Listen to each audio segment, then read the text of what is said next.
Hi, Minesh Baxi here, and I'm so excited that I have the pleasure of interviewing Sean Swarner. Sean is just a phenomenal story. And I was reading his book, and I can tell you, everybody should get his book because what he has to share will inspire you, empower you to achieve bigger things in life. So, Sean, I cannot be more privileged than saying, Gosh, I'm so excited to talk to you. Welcome.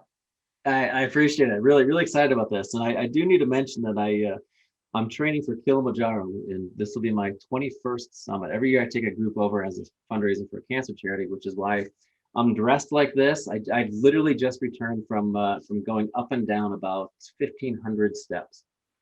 Wow. Wow. Well, I think we'll get into that, and I'm really excited. So, because to me, I'm talking to somebody who has done what most people will never even dream of doing, right?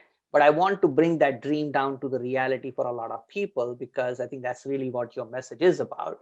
And we will talk more about that. So, let's just get started with some very simple questions, right? First Right. of all, just give a little bit about your background. I know you said you are from Willard, Ohio, right? So, tell us a little bit about that, Sean. Well, growing up, I was a normal teenager or a normal kid who was from Midwest Ohio, Midwest ethics, and I loved um, trying to dodge trouble, and I loved. Well, before toilet paper was worth its weight in gold, we would TP the coaches' houses. We'd throw them up in the trees, and we'd run away as soon as his lights turned on. He set his dog out after us. Um, but I was a competitive swimmer from the age maybe 5 or 6 years old. I ran cross country, track. I even pole vaulted. I tried football, everything. I think I tried everything except for maybe lacrosse. Um, so I was absolutely normal, enjoying everything I possibly could about life until, which I'm sure we'll get to, I ended up having two terminal cancers. And one was with 14-day sentence, right? Yeah, the second one when I was 16 years old. So I basically had cancer from 13 to 17, 18 years old. So when you're trying to develop a concept of the self, a concept of the future, you my future literally was that day. I mean, there were nights, numerous nights. Imagine you go to bed tonight and you're laying in bed, but you're terrified to fall asleep. You're Wow. panicked because you don't want to close your eyes because you're Huh. afraid to never open again. Wow. I think most people would never relate to that. That's just incredible. So tell us a little bit about how you actually. Let's start with a couple of fun stories. Now, you like digging, is what I realize, right? Or you liked digging, I should say. Tell us a little bit of the fun digging story before we go into the cancer part of the story. I forgot that's one of the stories in the book that you just showed. And all right, I'll tell a story because it is kind of funny because we've all done crazy things. Sure. We've all done things that we look back and think to ourselves, what the hell was I thinking? For me, it was probably when I was 5 or 6 years old. One of the first memories I had. I drew these. Everybody has, ideas for forts, and it's usually when they back up two chairs and put a blanket over there. That's your world. That's imagination land, and it was fantastic. But for me, I wanted to take it a little bit further, and I actually drew blueprints for an underground fort. Complete with concrete reinforced walls, and I had a snorkel so I could breathe under the underground, and I wanted to have a trap door where I could put grass so no one would see it. Like the snorkel would not set anybody off, but I had a trap door where I could go down and hide out. What I was going to do down there, I had no idea, but it was just a way to get away. It was a kid. So I finally decided one day that it was time to actually make it happen. And between my house and the field in my backyard, like I said, I grew up in a farming community, and there was a strip of maybe 6 foot of land that was between. I think it was owned by the city. That was between our property and the field of corn or beans, depending on the season. And I decided I wanted to dig there. My mom and dad would never let me dig in the backyard, so I wanted to go in somebody else's yard, of course. And on the side of our house, we had a shed where my dad had all of his tools. And I remember he taught me a lesson that there's always a specific tool for a specific job. So I went there and I opened up the shed, slid the little lock across, opened it up, and I grabbed the shovel because I was going to go digging. So I threw the shovel over my shoulder and I just kind of walked out, just kind of exactly walked out to the side and I started digging my hole. And while I was digging, it was probably about this deep, maybe Sure, 2 feet sure. down, 3 feet down, whatever. But for a little kid, it was like, that's I'm digging to China. So I'm digging as far as I can. And all of a sudden, when I'm going down for another stroke, it just goes, kind of exactly like you see on cartoons. So I dig around this thing, and it's like a tube.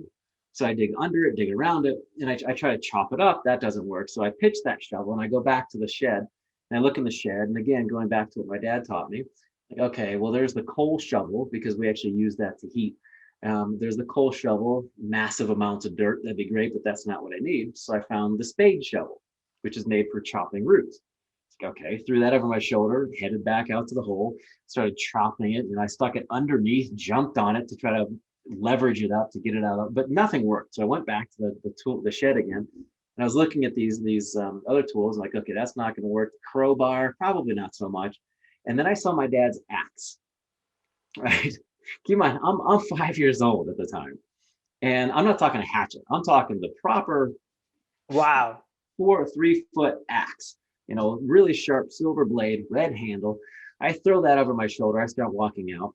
And I didn't know this, but at the same time I was going back and forth, my dad is in the kitchen window just watching his son go back and forth with these shovels. I don't know. Do you have any kids? Yes, I have. I have a 17 and 13. So can you imagine one of them being 5 years old when they were younger, just going back? Like you're probably wondering what the hell are you doing? So that's what he did. And then when he saw his firstborn son with an axe that's probably taller or bigger than I was tall at the time, walking out, that's when he decided he should probably go do something. He should get involved so I don't kill myself. So I'm out there. I'm getting ready to take this axe over my head and just whack it down into this black tube that's in my hole. All I knew is I wanted this thing out of my hole. And I'm getting ready to swing down on it. And all of a sudden I hear my dad, "Boy, what are you doing?" And for me, I thought it was, a trick question, being sarcastic as I am. I looked at the hole, looked at him, looked at the hole, and I thought, I'm digging a hole. Like, what do you think I'm doing? So he said, "What do you think that is?" Like, I have no idea. He said, "So follow my finger, look down here." So he pointed down where the tube was and where it was going. And he said, "What do you see down there?" And for me, I was just looking right in front of my face. I was like, "Well, more corn." So keep going. What do you see all the way down there? What's that building? So I guess the power plant. Like, oh my God. I was getting ready to hack into our city's power source, the main grid. So going back to we've all done stupid things. That was probably one of the dumbest things I've ever attempted to do in my life. Yeah, and again, I don't know really I would use the word dumb or stupid or any of that stuff. It's like, hey, idea, which is really the reason I wanted to bring up that story, is the explorer, right? Yeah. To me, that's how I make the connection here. To me, it's like, here is a person exploring, which is really what you're doing in some ways in these adventures, right? Hey, Antarctica, exploring, North Pole, exploring. So that example in my mind is one of the first examples in your story of being that explorer, trying to figure things out, find things, create something. And But I'm a yeah, lot safer now. I'm a lot safer not safer, not blowing any power plants up, right? now. So because most people haven't read the book, and I do want them to get the book, but give me a little bit sense of when you found out about the cancer, because that journey is very critical for people to hear. Go ahead. Absolutely. And the first cancer hit me when I was 13. I had no night sweats, no side effects, no swollen lymph nodes, nothing. And initially they thought I had pneumonia. They started treating me for pneumonia in the local hospital, which I loved. I thought to myself, this is fantastic. I'm getting the cheerleaders are coming in. They're bringing balloons. I'm getting all this attention. This is great. Until mom and dad went into the hallway, and I found this later out in my life. That's when the doctor asked them, "Do you know any oncologists?" Hmm. That's when my life was my my fun, adventurous life took a detour, and it went down a completely different path because I wasn't getting any better. You can't cure cancer by sucking on a nebulizer. You just Hmm. not going to happen. So they took me to Columbus, Ohio, and found out that I had advanced four-stage Hodgkin's lymphoma. And Wow. as a 13-year-old, that's when they told my parents that I now had an expiration date of 3 months to live. Hmm. So while my friends were worried about, in my mind, meaningless things like being popular, I think back in the 80s, late 80s, early 90s, it was the Reebok pump. Do you remember that shoe? Yeah, I think I've heard of that. So he was, Yeah. yeah, it was like a on the tongue. There was you depressed it. You would make your foot. Um, it would increase every pump that you would do on the tongue would increase these like little airbags in the shoe to make your foot more stable. Makes no sense. There's a reason it's not around anymore. So they were probably worried about that. They were worried about their hairstyles being popular, whatever it might be. And I was literally fighting for my life. Hmm. Hmm.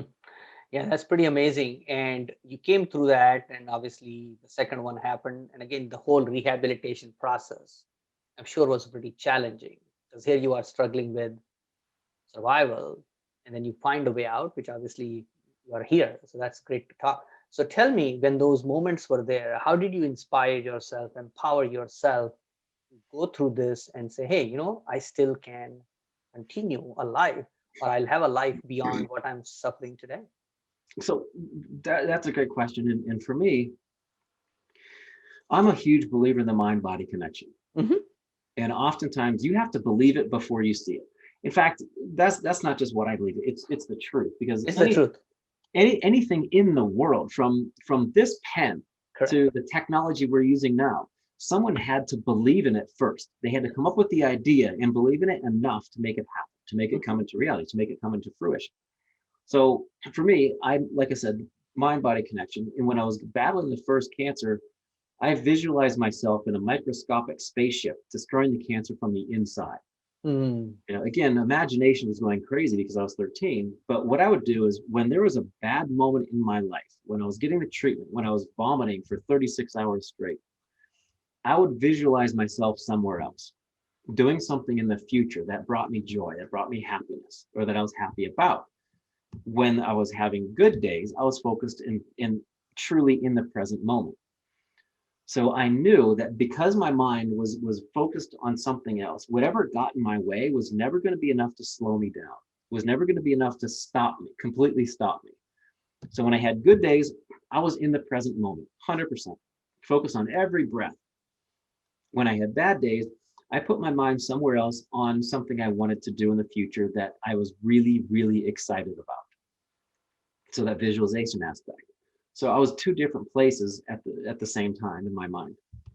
And I think that's a key part because we know this intellectually, but we don't really practice it consciously, consistently. So, what do I mean by that? We know that our mind cannot differentiate between what is experienced and what is vividly, emotionally imagined, right? And I think you are giving that example again is the more vivid, the more emotionally connected you are imagining something, your brain looks at it and says, hey, you know what? This is real. This is real. And it creates whatever energy is required that you can actually have, what that support, whatever you need from internally, so to speak, that you'll actually find it. Absolutely, and a lot of people utilize visualization, but in my mind, I don't think they utilize it. I don't want to say properly, but they don't utilize it to the full extent because a lot of people see themselves doing something and they think that's enough. Uh, you have to take it steps further. You have to visualize it from your first person point of view, not like a dream sometimes where it's third person point of view where you're looking at your body doing something. Um, you also have to incorporate your other senses, your sound, what you hear, what you smell, what you taste, what you see, what you feel. So, for example, when I was training for Mount Everest, every single night I went to bed, I would visualize myself taking those last steps. I could hear the snow like styrofoam crunching under my feet. I could smell the ozone. I could hear the wind whipping by my ears. I could feel the sun burning my face. Utilize all those senses. And then another step even further to make it real in your mind is, how do you feel in that moment? Hmm. Because that makes it real. So and it's not getting to the summit. It's not the thing that makes me feel a certain way. It's what that means to me, the deeper purpose, right? So when I got to the summit of Everest, I actually had a flag that had names of people touched by cancer. That's what I was doing. My goal was to get that flag to the top, not myself. I wanted to get that flag up there. I wanted to get everyone in the world touched by cancer to the top of Mount Everest. So every night I went to bed, I visualized myself getting up there, collapsing to my hands and knees, putting this flag around the summit and weeping, because Mm. I knew how much that meant to me. And that is exactly what happened when I took those last steps getting to the real top of the world, the real top of Mount Everest. I took the flag out, I looked at it, I kissed it, I wrapped it around the summit, I collapsed to my hands and knees, I put my face in my hands, and I wept. Yeah. And I think the part that you mentioned here is so critical, is emotionally it is so powerful. And that's why people say your why is not big enough until it makes you cry, right? And I think that's exactly the expression, but it's not like uh, what do you call it? It's real. It's real. It's real because whenever you feel strongly, somehow, whether it's in a good or a bad way, whatever, it's like the emotions come out and it seems to come out with tears, right? Okay. And we have a sense of, I don't know, maybe gratitude to some degree, awe, and all these things combined, it just humbles us at that very moment. I think that just does happen. So I think the part that you're mentioning is, if you are somebody, and again, I think we'll cover the barriers in a couple of minutes as well. But the idea behind it is that unless you put yourself out somewhere beyond where you are today, there will never be that tomorrow either. Correct? I mean, in your case, that was pretty much what it was, right? Absolutely, because I do a lot of professional coaching, and I have what I call the $1 million question. Let's just say tomorrow you wake up and everything is exactly how you want it to be. You have the car, you have the family, you have the love, you have whatever it might be.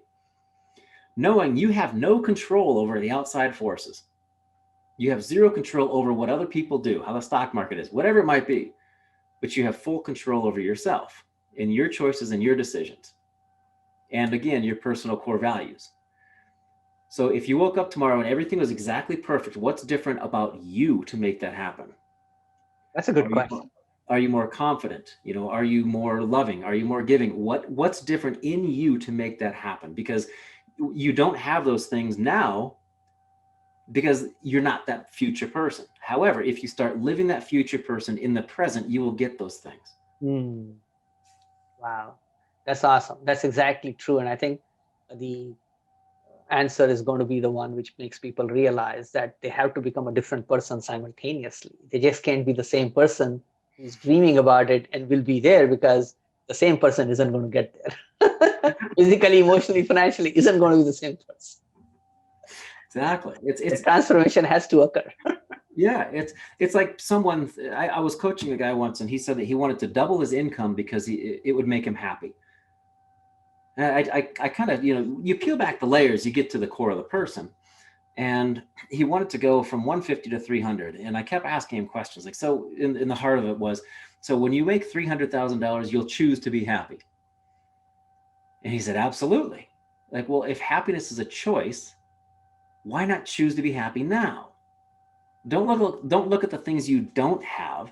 Don't look at the things that you're not able to do. Focus on what you have now, what you're grateful for. So that way, yes, it's nice to have goals, but don't get hung up on everything you don't have.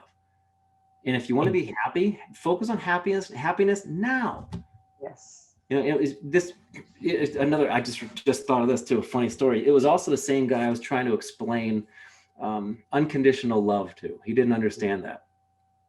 So I told him, go grab your wife, grab your dog, stick them both in the trunk of your car, come back 3 hours later. Who's happy to see you? The dog. That's unconditional love.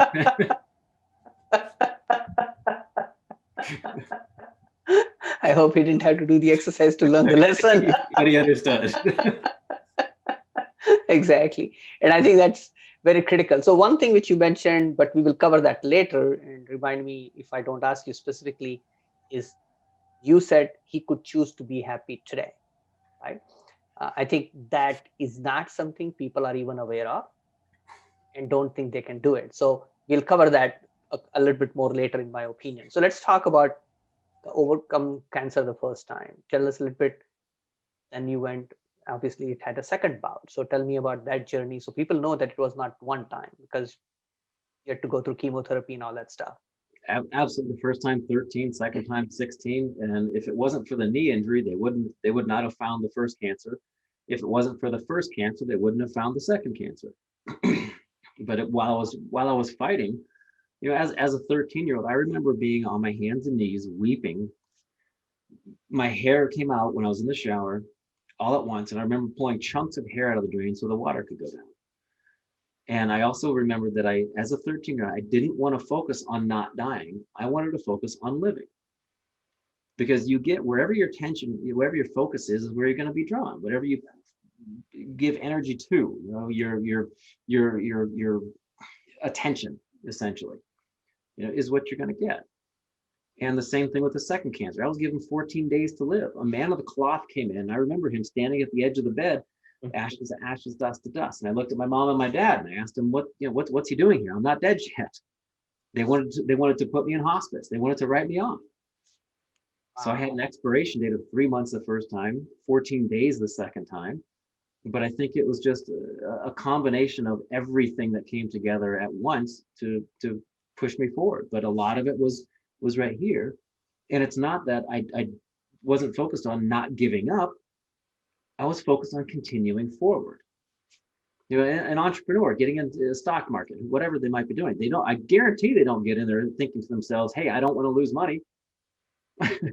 Yeah, obviously, where your focus is what will happen, right? Yeah. What you say not is usually what will happen. And I agree with you 100% on that. So, once you came out of cancer, and I know your brother is an integral part of your journey as well, we'll talk about that.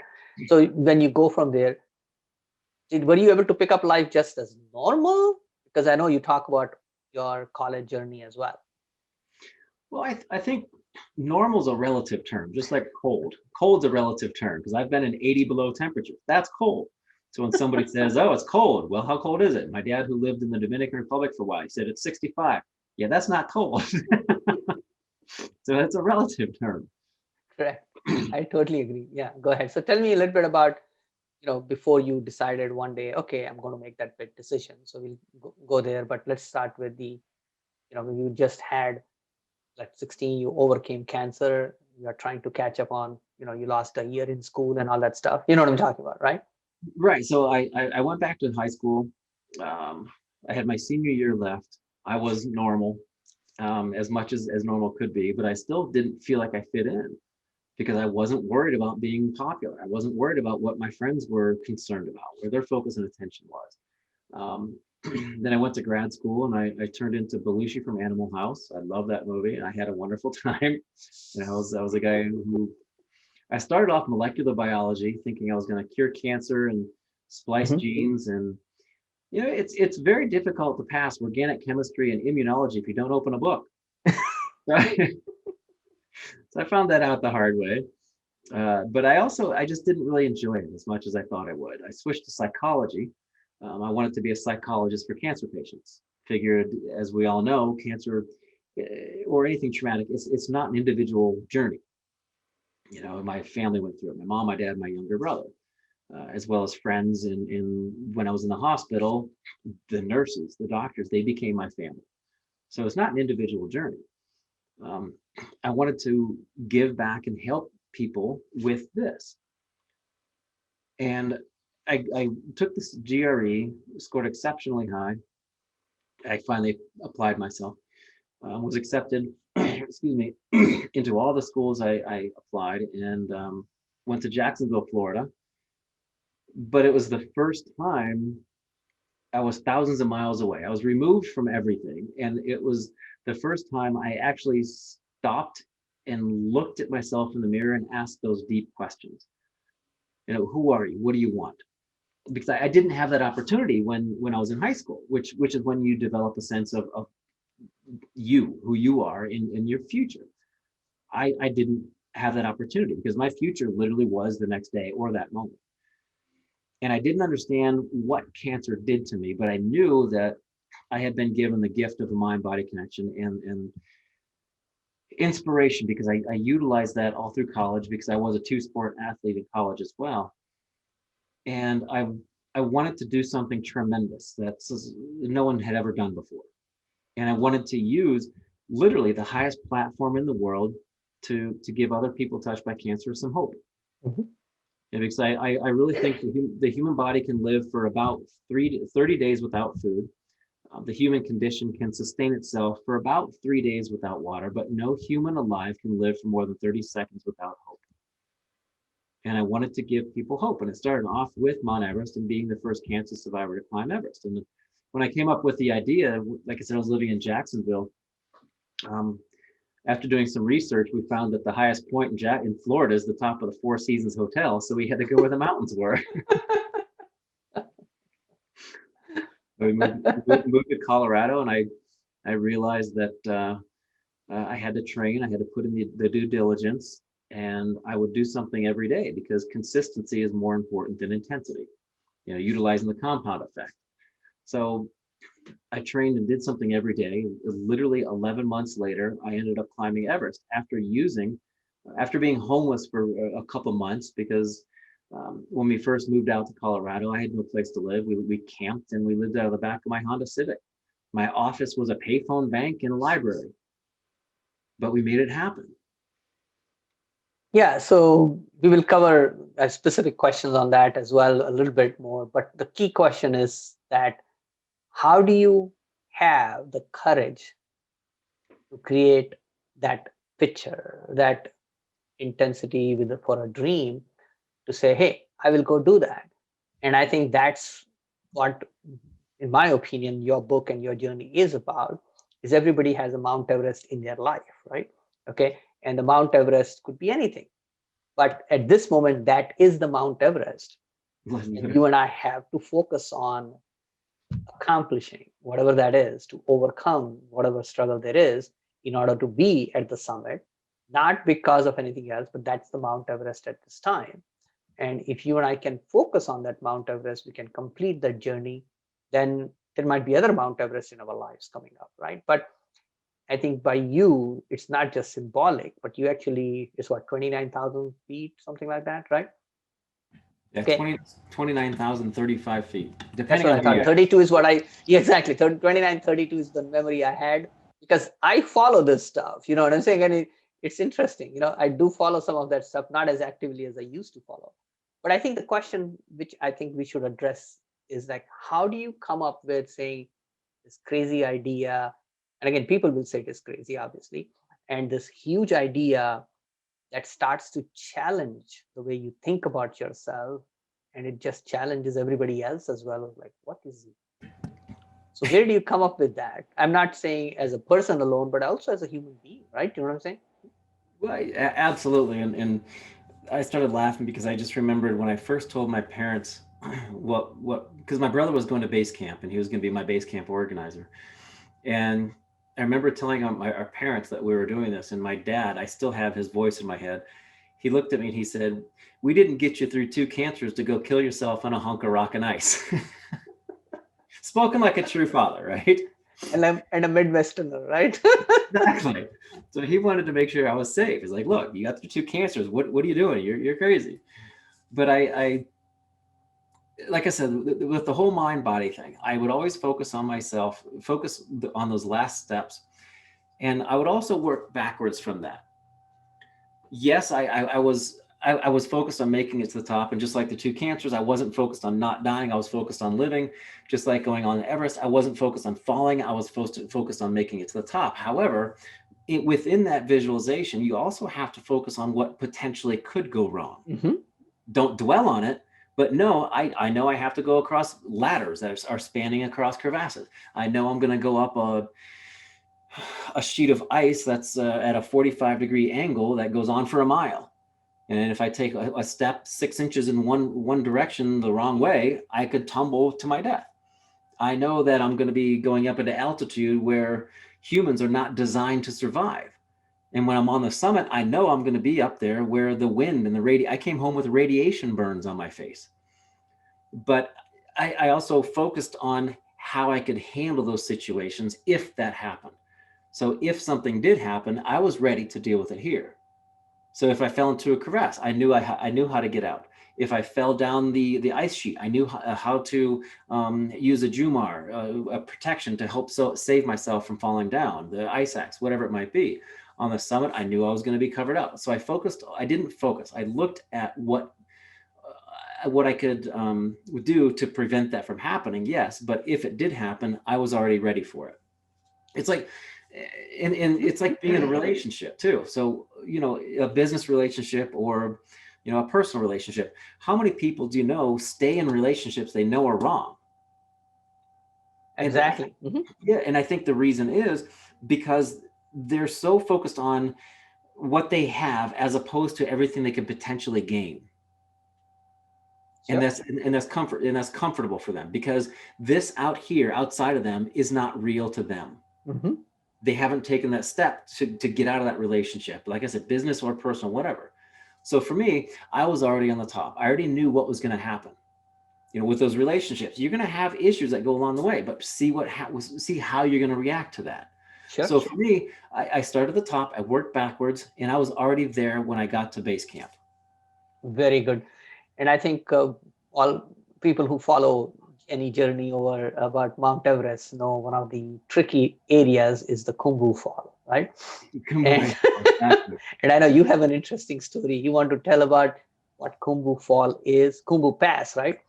And is it Khumbu Pass or Khumbu Fall? We call it the Khumbu Ice Fall. Khumbu Ice Fall, correct. The Khumbu Ice Fall is where you had an interesting episode. So tell people what Khumbu Ice Fall is and what was your experience.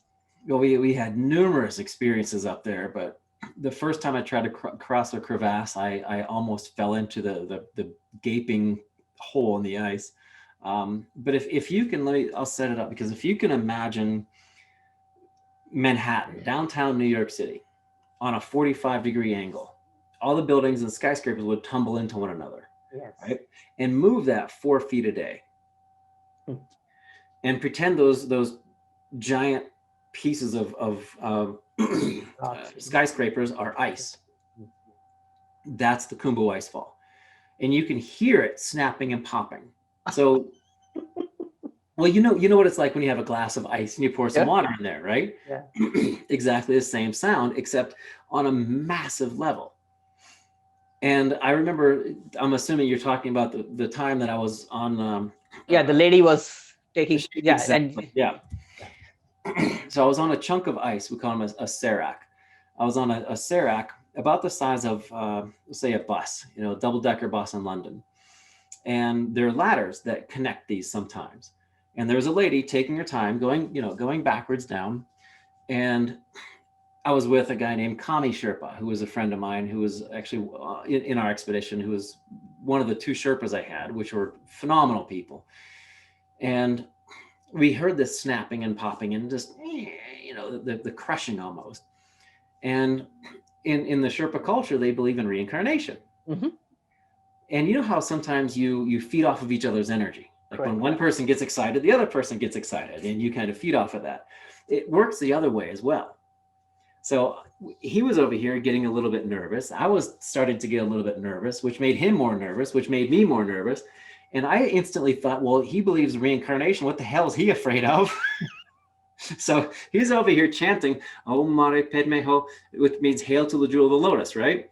Or something very similar. And I'm over here going, Our Father who art in heaven. So he's over here chanting. I'm chanting to myself. I'm yelling at this woman. It's like, yeah, you got to go.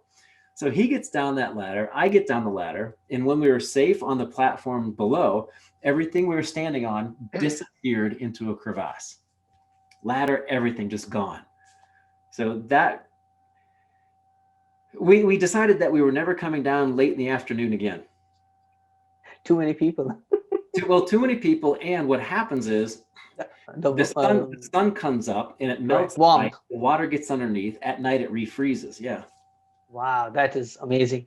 And how about the crazy journey across the bridge that nobody thought you should go at a speed that you went?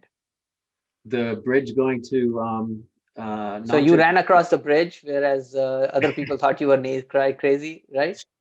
well, I decided to. There was a bridge that was going up to Everest Base Camp. It was nothing that would ever pass any standards here in the States. Sure.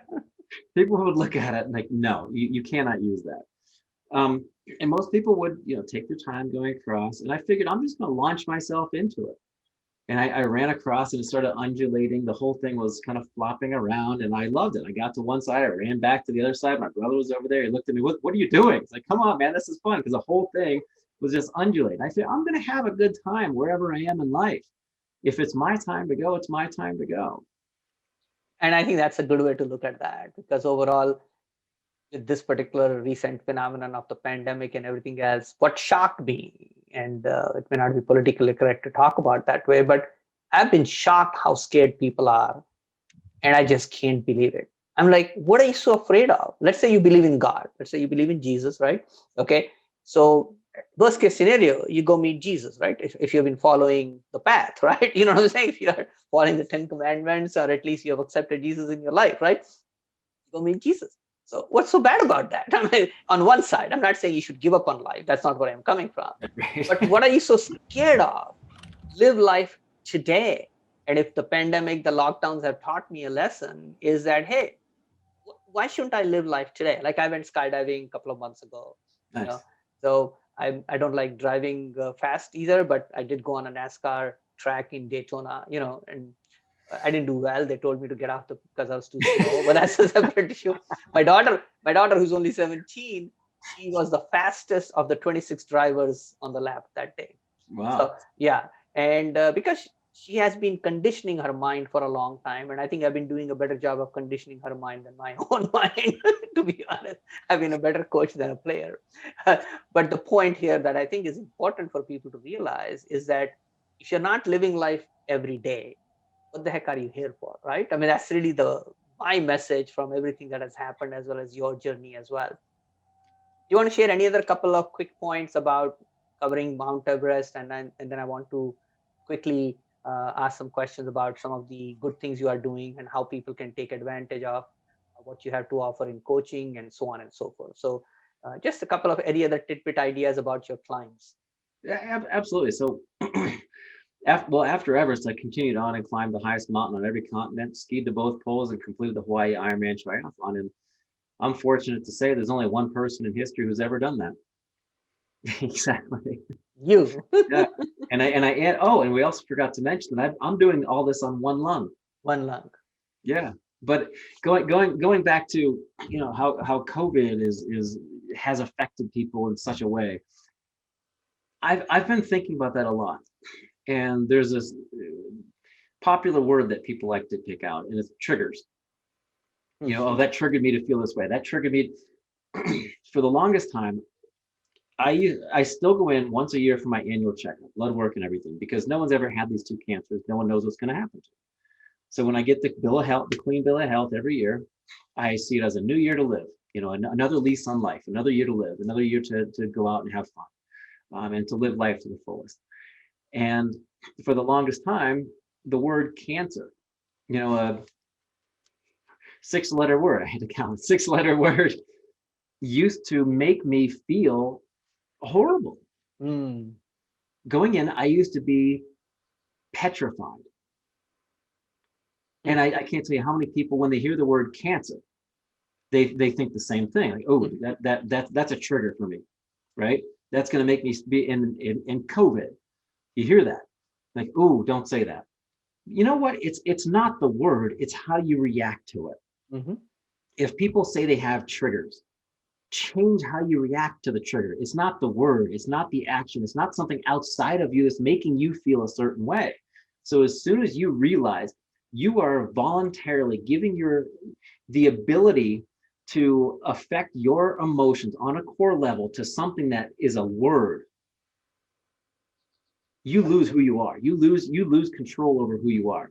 However, the instant you take that back and realize, I am not going to allow cancer, the word, to affect me. Is it a deadly event? Absolutely. Do I respect it? 100%. However, I refuse to allow a word to make me feel something. I'm the one who's in charge of my emotions. And it goes with people as well. If you have emotional intelligence and I'm in an argument with my wife or my brother or anyone else in my family, I will take a step back and think consciously, be mindful of it and say to myself, not out loud, I don't want you to make me feel this way. I'm in control of my emotions. It's crazy because somebody said, in an argument, how many times have you heard someone say, do you see what you're doing to me? Absolutely not. You're doing that to yourself. Slow down, talk through the conversation, figure it out. Cancer didn't make me feel a certain way. I felt that way myself. So as soon as I got my control back of the control back of my emotions, everything was fine. If people did the same thing with COVID, I would guarantee toilet papers would not have flown off the shelf. I totally agree with you. I think it comes down to, in my opinion, there are two ways to look at anything. Either you're looking at yourself as a victim, or you're looking at yourself as a victor. Yeah. And either you choose to be one of those will determine the next steps you end up taking and how much in control of your own destiny you are, right? Because the more you think like a victim, the less in control you are and less control you have on the destiny of your own life. And you are actually creating that by being a victor in your area as well. I think it's so again, there is so much more in your book. I mean, there are so many, the barriers that you talk about overcoming. I mean, people need to watch that, sorry, read that. I know you have a short documentary available as well that people can about, is that about the North Pole, right? It is. It is. It's Yeah. about the North Pole that people can go and get that. This is the book Seven Summits to Success as well. Here is, I think, a couple of key points I want to cover, and then I would like you to be able to share whatever else that you offer to people. And I know you will talk about the flag as well. So you talk about different things like dare to dream, etc. But I think the key part it comes down to is how do you develop the level of mental toughness where physical challenges that you undergo don't become as much of a physical challenge. Am I making sense to you what I'm talking about?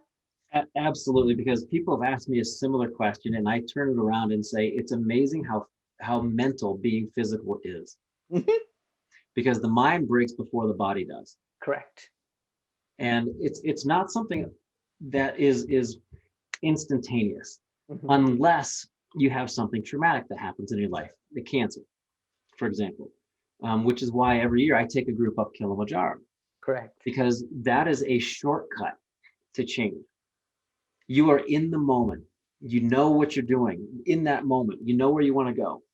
You have a direct path. It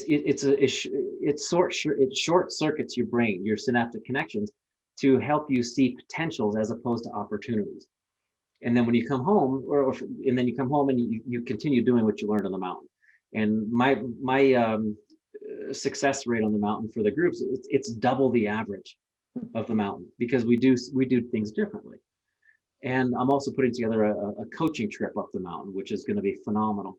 Um, but you can slowly take one step at a time every day.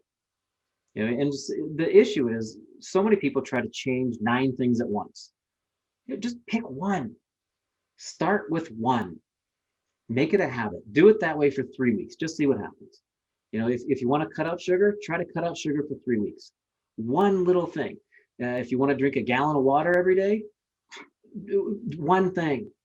And through the compound effect, you'll be developing, or 1%, whatever people want to use. You focus on why it means something to you. It gives you purpose, it gives you meaning. And then after you have that developed as a habit, stack on another habit. Do that until it becomes a habit. Stack on another habit. Do that until it becomes a habit. Now you have three separate, new, supportive, positive habits in your life. But for the first step would be pick one that you think has the most control over you and replace it with something else. It could be doom scrolling on social media. Eliminate it. Replace it by reading a book. Whatever it might be. Just pick one thing that you think has the most control over you and replace it with something else. Then move to the next one. Absolutely. I agree with you 100%. It's a conditioning process. Absolutely. And I Yes. think it's not a process of like I have a fix and a pill. No, it's a process of engaging in something consistently enough, but also taking it to the next level, like you said, 1% better, and continuously focusing on improving to a point that you can actually get where you want to go. And applies to anything, but the bigger size. But here's what it is. I think unless you set a big enough goal, you won't find the energy. Just won't. And I think that applies to you. Are a great example of that. I mean, the payphone being your office, right? You know what I'm saying, right? Going to the computers in the library, right? I mean, what a story, right? You and your brother said suddenly leaving the confines, the beautiful warm weather in Jacksonville, Florida, where you are enjoying nice conversations with beautiful women at a bar. You know what I'm talking about? To going to be secluded in Colorado, right? So I think the first thing which is going to be most important for people to realize, and I have to realize this myself, is like, what is that Everest that will make me more of a person? And I'm becoming more and more aware of the story that I think you are a good example of, is, the story of the talents in the Bible, right? So God gave, talents to people, and then he came back, and the person who buried the talent is like, you wicked sloth, right? Or whatever the phrase is, because the people who are burying their talents are really not maximizing what God has given us emotionally, physically, and all that kind of stuff, to be making more of ourselves. And I think you're a good example of somebody who has taken those talents that God has given, the adversities that God has presented, and then on top of it, you have trained yourself to not only overcome that, but be the inspiration and empowerment for other people. And I think uh, that's, I think, really what I'm looking at today is like, okay, am I really being a faithful servant with the talents that I've been given? And if there is nothing else, that would be my focus, that I would tell other people listening to your story. Is like, you've been given talents. Climbing Mount Everest is maybe Sean's thing, right? Maybe that's not your thing, right? But what is that Mount Everest? So you are coaching people, right? So tell us a little bit about coaching. So if somebody is interested in finding out more about your program or what exactly you're offering there, could you tell more about that? It honestly, it all goes back to your personal core values. And everyone could potentially have a different set of core values. And I would venture to say that 80 to 90% of the people have never even taken a core values assessment before. And if you haven't, then how do you know what means most to you? How do you know where you're going to put your energy? A lot of people put together a business plan, but people don't put a plan together for their lives. They have corporate values, but people don't have personal values. It doesn't make sense to me. So you have to know what you value most. And with it's just go to thebighillchallenge.com.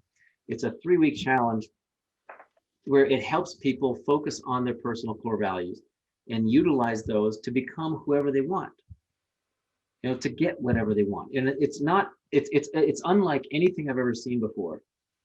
And I say that because it's not a guru standing on a stage saying, hey, if you do A at plus B, that's going to equal C.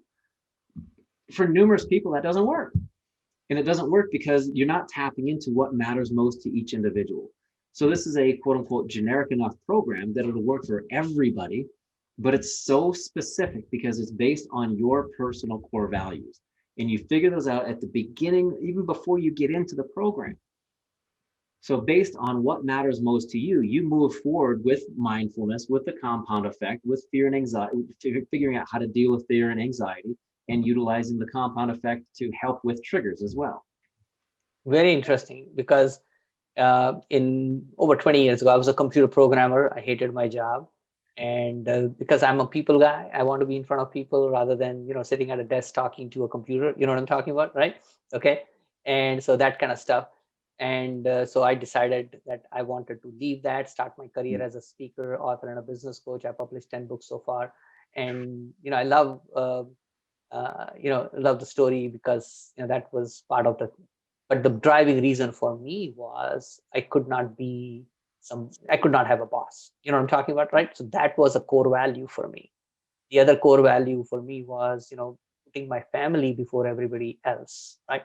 So a lot of people, their philosophy is, hey, I'll put my best to the office and the rest to my family. Well, that's not the way it works here.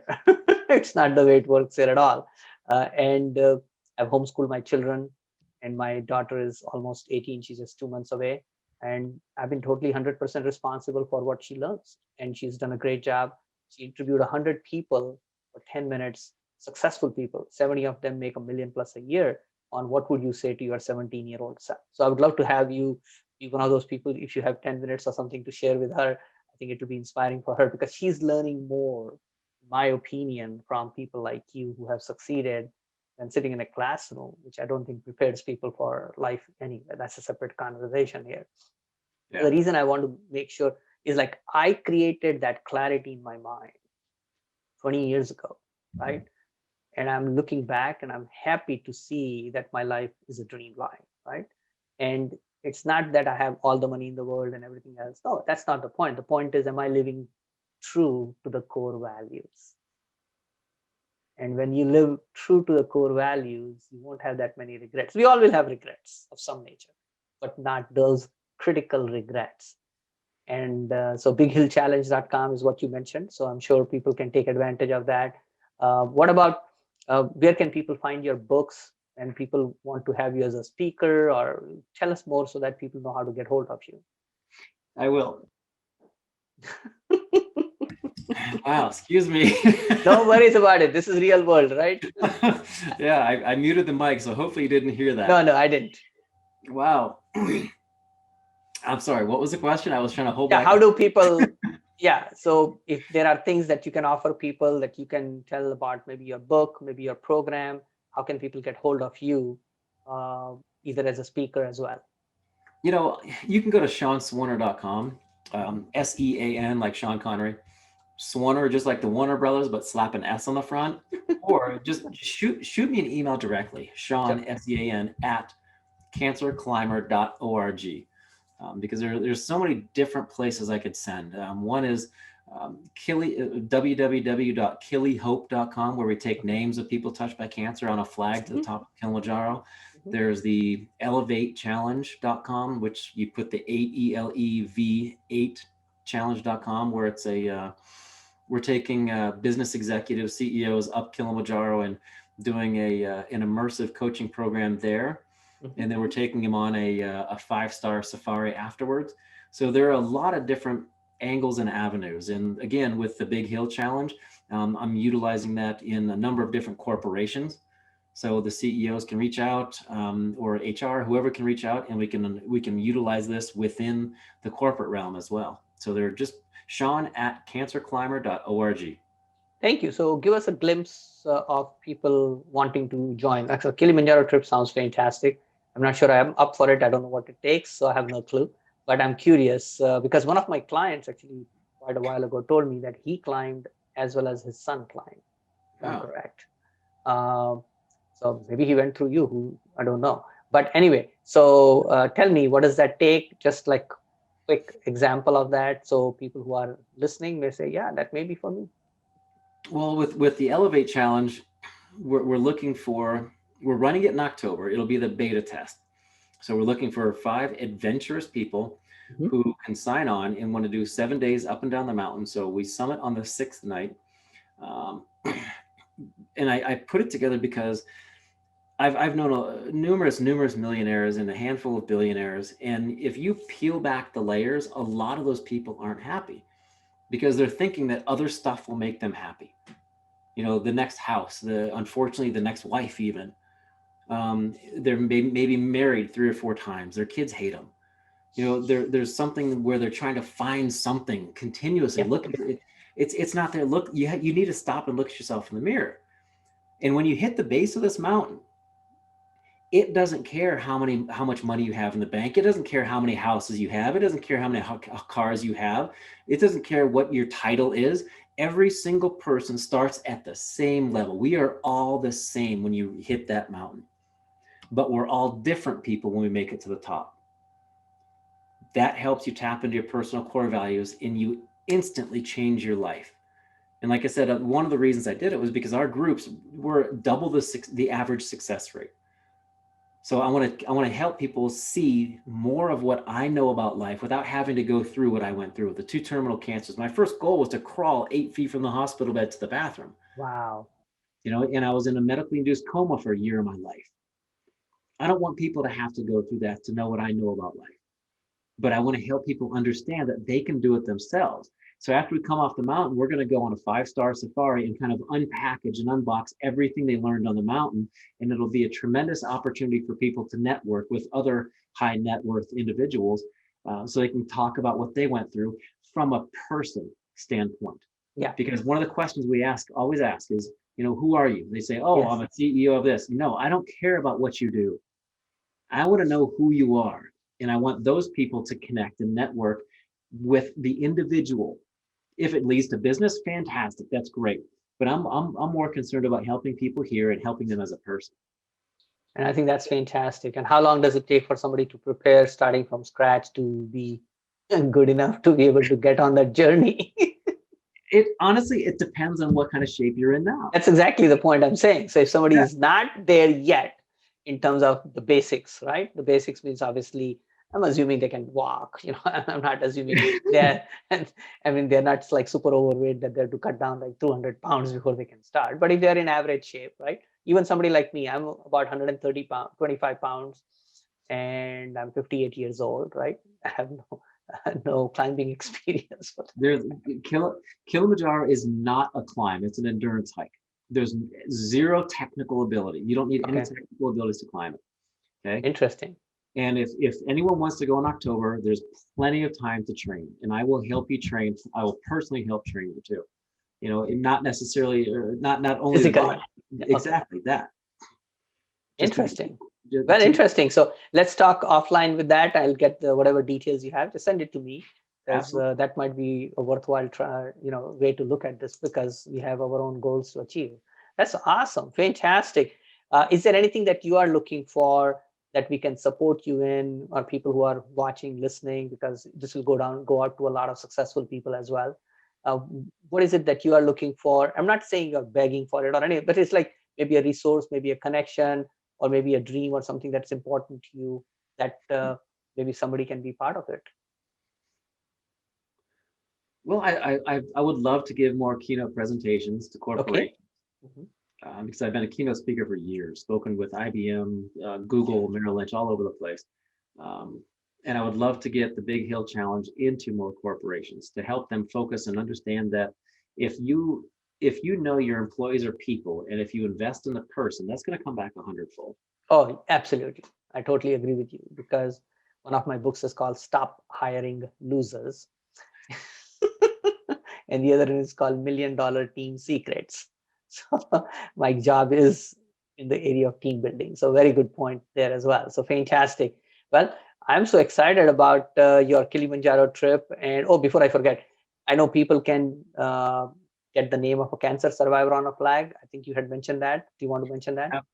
Absolutely. So every year, the Cancer Climber Association takes a group up Kilimanjaro as a fundraiser.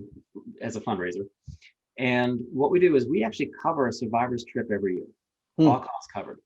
So if anybody wants to donate Support. to do that every year, wonderful. But then it's the responsibility of that survivor to raise funds for next year's survivor, Hmm. kind of paying it forward. And one of the biggest Sure. reasons we have is www. You need that www.kili, like Kilimanjaro, KILI hope.com. And that's where people can add a name of someone touched by cancer to the flag that we take up the mountain. And what we do is we actually print those names out. And at each camp, we have everyone write a few names on the flag. And then the survivor takes it to the summit. So it gives a tremendous amount of responsibility and purpose to every single person on the team. But it also is a wonderful way to honor anyone touched by cancer. So you can donate $1 and add 1,000 names. You can donate $1,000 and you can add one name. It doesn't matter. Okay. So it's any contribution, but just yeah. Okay. Well, that's Absolutely. fantastic. Wow, fantastic. What a transforming conversation it was for me, because it's great to see somebody who had the vision, the desire to follow through on that vision, and then become an inspiration and empowerment for other people, because I think that's really what it's all about. And the more you and I can continuously inspire, empower other people, the world becomes a better place. And I think that's Absolutely. really how I look at that as well. Well, I really appreciate your opportunity here to, take some time. And I'm looking forward to getting this book in hands of some more people, because your story is great. I will definitely promote your podcast here too. So thank you so much for joining me today. I'm really, really indebted, grateful to you for taking the time. Minesh, it's been a true pleasure, and regardless of everything that I've done, like I said, I'm the only person who's ever done what I've done. However, we're all capable of more, and the only difference between me and anybody else is I might have a warmer jacket. And a strong heart. I must admit that. Thank you.